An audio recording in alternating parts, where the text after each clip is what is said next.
ஒரு சாங் நீங்க தனியா இருக்கிறப்ப கேட்டா கண்ணீர் வரும்ல, அது என்ன சாங்?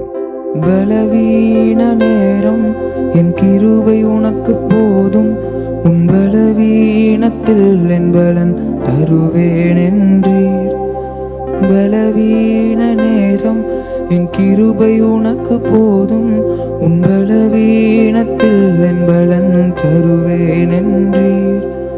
நிழல் போல என் வாழ்வு வருபவரே, விலகாமல் துணை நின்று காப்பவரே, நீர் போதும் என் வாழ்விலே. ஏசையா நீர் போதும் என் வாழ்விலே, நீர் போதும் என் வாழ்விலே. என் ஏசையா நீர் போதும்